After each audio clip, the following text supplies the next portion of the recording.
अस्सलाम वालेकुम व्यूवर्स, मैं हूं सना खान। तो आज के इस लेक्चर में हम देखेंगे प्रायोरिटी शेड्यूलिंग कैसे वर्क करेगा विद प्रीएम्पशन। मतलब प्रीएम्पशन के साथ प्रायोरिटी शेड्यूलिंग कैसे वर्क करेगा। हमने लास्ट लेक्चर में देखा कि प्रायोरिटी शेड्यूलिंग कैसे वर्क करता है विद अ नॉन प्रीएम्पशन। अगर आपने वो मेरा लेक्चर नहीं देखा तो आपसे रिक्वेस्ट है पहले वो लेक्चर देख लें ताकि आपको इस लेक्चर की अच्छे से समझ आ सके। ओके, प्रायोरिटी शेड्यूलिंग में प्रीएम्पशन क्या होता है आज हम वो डिस्कस करेंगे। ओके, प्रीएम्पशन का मतलब क्या होता है। सबसे पहले जब हम प्रीएम्पशन को लागू करेंगे, इंप्लीमेंट करेंगे, उससे पहले हमें ये पता होना चाहिए प्रीएम्पशन का क्या मतलब है।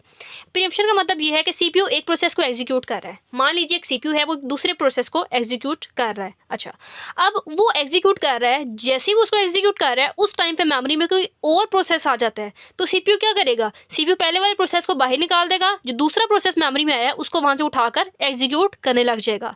जब वो प्रोसेस एग्जीक्यूट कर रहा है, सीपीयू उसको कर रहा है, तो हो सकता है उतनी देर में कोई तीसरा प्रोसेस आ जाए। जब तीसरा प्रोसेस आएगा सीपीयू दूसरे वाले को भी बाहर फेंक देगा और तीसरी वाली प्रोसेस को उठा के एग्जीक्यूट करने लग जाएगा। ये होता है प्रीएम्पशन। बट हम आज देखेंगे प्रायोरिटी शेड्यूलिंग में प्रीएम्पशन क्या होता है। प्रायोरिटी शेड्यूलिंग में प्रीएम्पशन प्रायोरिटी की बेस पे होती है। मतलब ऐसा प्रोसेस जिसकी प्रायोरिटी सबसे ज़्यादा हाई है उसको सबसे पहले एग्जीक्यूट करेगा। मान लीजिए एक प्रोसेस है, लेट सपोज यहाँ पे एक प्रोसेस है। अब ये प्रोसेस सीपीयू में आया 0th अराइवल टाइम पे, ठीक है। अब जो सीपीयू है इसको एग्जीक्यूट करेगा लेकिन एट टाइम टू टाइम पे प्रोसेस 2 मेमोरी में आया और इसका प्रायोरिटी क्या है, पहले की निस्बत हाई है। तो इसकी प्रायोरिटी जब हाई होगी तो सीपीयू पहले वाले प्रोसेस को बाहर फेंक देगा और दूसरे वाले प्रोसेस को एग्जीक्यूट करेगा।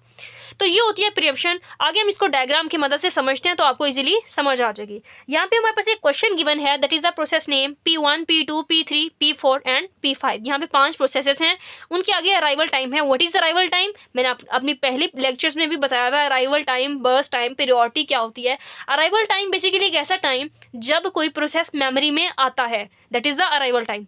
लेट सपोज यहाँ हमारे पास P1 है, प्रोसेस 1 मेमोरी में 0 टाइम पे आया है।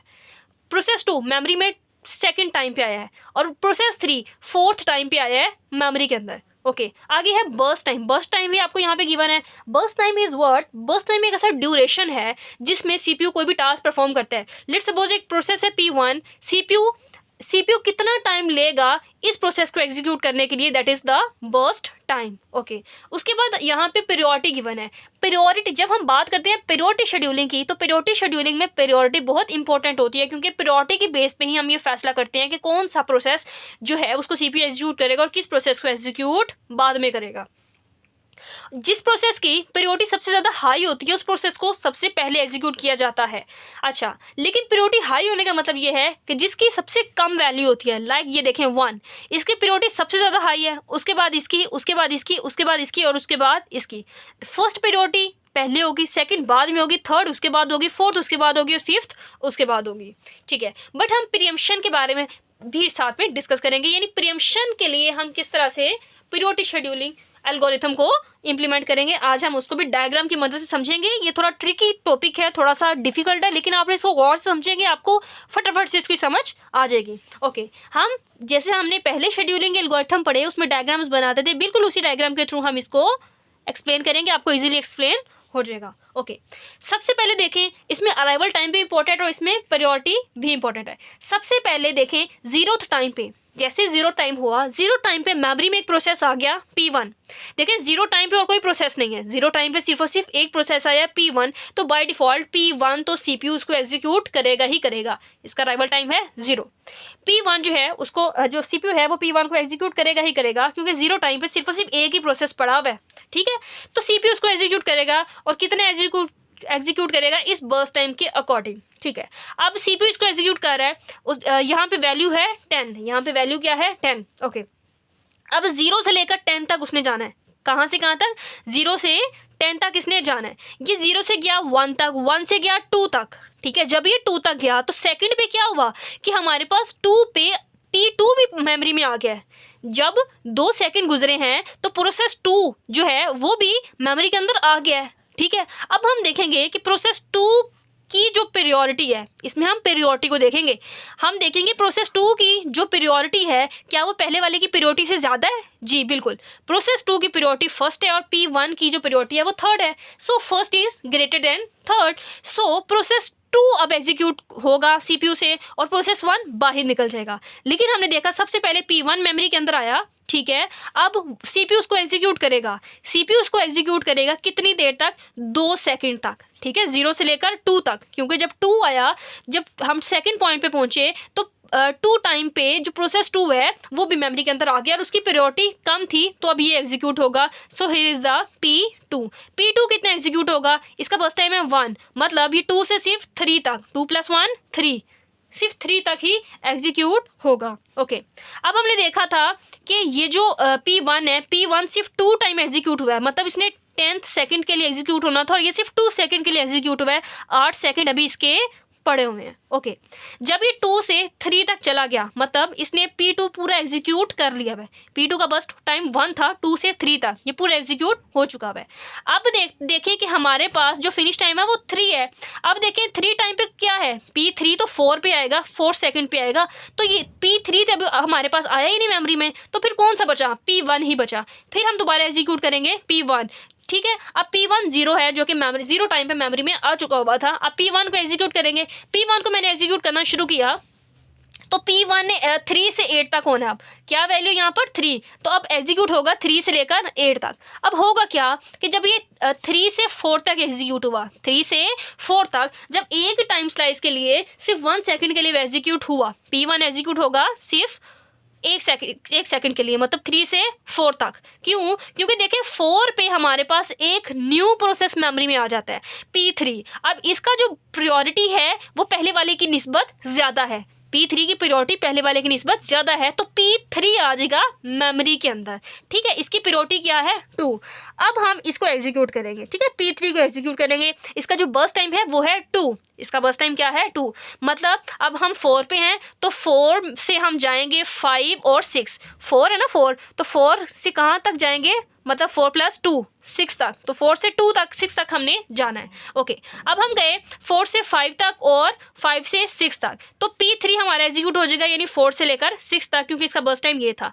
अब जैसे ही हम 6 पे पहुंचे, हमारे पास मेमोरी के अंदर एक और आ गया है process, that is the P4। लेकिन इसकी प्रायोरिटी देखें, इसकी प्रायोरिटी 4 है, मतलब कम है, इसकी प्रायोरिटी हमारे पास कम है। ये P3 कंप्लीट एग्जीक्यूट है, इस पर मैं लाइन लगा देती हूँ। अब इसकी प्रायोरिटी 4 है, लेकिन अभी 3 वाली प्रायोरिटी वाला जो प्रोसेस है अभी वो पड़ा हुआ है। सो इसकी प्रायोरिटी कम है, तो ज़्यादा प्रायोरिटी वाला हमें चाहिए, तो इसकी प्रायोरिटी 3 है, मतलब ज़्यादा है, तो P1 को ही फर्दर एग्जीक्यूट करेंगे। इसका क्या है टाइम, इसका बर्स्ट टाइम क्या है 8। अब ये सारा का सारा हम कर लेंगे। अब देखें, अब हमारे पास 8 है, इसका मतलब 6 एंड ऑनवर्ड। जब हम 6 से 7 में गए, अब हमने जाना है, याद रखिएगा, हमने जाना है 6 से 6 जमा 8, मतलब 6 से 6 जमा 8 तक जाना है। अच्छा, अब हम गए 6 से 7 तक, ठीक है, 7 से 8 तक, ठीक है। अब देखिए जैसे हम 8 पे आए एक नया प्रोसेस आ गया, लेकिन इसकी प्रायोरिटी देखें, इसकी भी प्रायोरिटी कम है, तो इसका मतलब सब प्रोसेसेस की प्रायोरिटी कम है, सिर्फ P1 ही है जिसकी प्रायोरिटी ज़्यादा है। तो P1 को हम पूरा एग्जीक्यूट कर लेंगे, कहाँ तक, 8 तक, मतलब 6 से लेकर 6 + 8 काउंट करते हैं, 7 8 9 10 11 12 13 14, कहाँ तक होगा, 14 तक। तो P1 भी मेरा पूरा का पूरा एग्जीक्यूट हो चुका। अब रह गया P4 और P5, किसकी प्रायोरिटी सबसे ज़्यादा हाई है, ये दोनों मेमोरी में आ चुके हुए हैं। किसकी प्रायोरिटी हाई है, ये सबसे ज़्यादा हाई है, मतलब P4 की प्रायोरिटी सबसे ज़्यादा हाई है, तो P4 की जो प्रायोरिटी सबसे ज़्यादा हाई है तो ये मेमोरी में आएगा। और कितना बर्स्ट टाइम है इसका, 1, मतलब 14 से लेकर 15 तक, 14 + 1 here is the 15।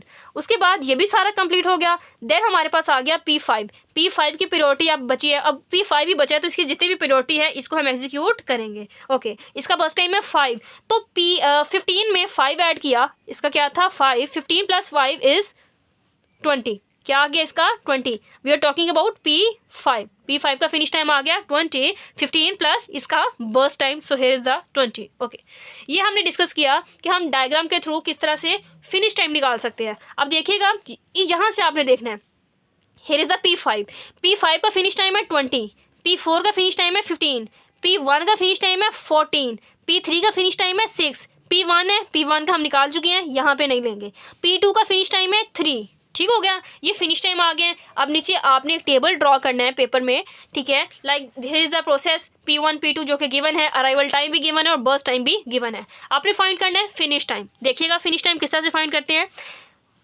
Okay, here is the P2, P2 का फिनिश टाइम था 3, here is the P2, P2 का फिनिश टाइम 3, ये लिख दिया। Here is the P3, P3 का finish time 6, here is the P3, P3 का finish time 6, here is the P1, P1 का finish time 14, P1, P1 का finish time 14, here is the P4, P4 का finish time 15, P4, P4 का finish time 15, here is the P5, P5 का finish time 20, so here is the finish time of P5 is 20। ऐसे हमने निकाल लिए finish time. अब हमें निकालना है वेटिंग टाइम। वेटिंग टाइम निकालने के लिए हमें फॉर्मूला पता होना चाहिए। The formula of waiting time is equal to finish time minus burst time minus arrival time. So here is the finish time minus burst time minus arrival time. 14 minus 10, here is the 4, 4 minus 0, 4। तो waiting time for the process 1 is like the P1 के लिए हमारे पास जो waiting time होगा that is the 4। Okay, next P2 के लिए देखें, 3 minus 1 2, 2 minus 2 0, so here is the waiting time 0। P3 का निकालना है, 6 minus 2 is 4, 4 minus 4 0, so here is also 0। Okay, 15 minus 1 14, 14 minus 6, 14 minus 6 निकालेंगे तो कितना होगा, 7 8 9 10 11 12 13 14, 6 7 8, कितना होगा 8। Okay, now we are talking about the process P5, 20 minus 5 15, 15 minus 8, 15 minus 8 किया कितना होगा, 9 10 11 12 13 14 15, तो हमारे पास क्या I value 7, so here is the 7। Okay, ये हमने वेटिंग टाइम भी निकाल लिया कि हम पीरियोडिक शेड्यूलिंग में वेटिंग टाइम किस तरह से निकालते हैं। अब हमने देखना है कि एवरेज वेटिंग टाइम किस तरह से निकाला जाता है। एवरेज वेटिंग टाइम का भी फॉर्मूला मैंने आपको पहले बताया हुआ है। This is the waiting time. इन सब वेटिंग टाइम को ऐड करेंगे, ऐड करने के बाद लाइक देखें 4 plus 0 plus 0 plus 8 plus 7 add कर लिया। ऐड करने के बाद नंबर ऑफ प्रोसेसेस से डिवाइड करेंगे, 1 2 3 4 5, here is a 5 number of processes. इस तरह से हमारे पास वैल्यू आ जाएगी एवरेज वेटिंग टाइम की। सो स्टूडेंट्स, आज इस लेक्चर में हमने देखा पीरियोडिक शेड्यूलिंग एल्गोरिथम जो हम इस्तेमाल करते हैं ऑपरेटिंग सिस्टम में, वो द प्रीएम्पशन वर्क कैसे करता है। ये थोड़ा ट्रिकी क्वेश्चन था, तो इसको आपको गौर से समझना होगा, ठीक है। और मैं उम्मीद करती हूँ कि आपको बहुत अच्छे से समझ आ गई होगी, क्योंकि मैंने बहुत ही आसान एक्सप्लेनेशन के साथ आपको समझाया। और भी कोई टॉपिक जो कि आपको मुश्किल लगे तो आप कमेंट सेक्शन में मुझे बता सकते हैं। I will respond you. Thank you.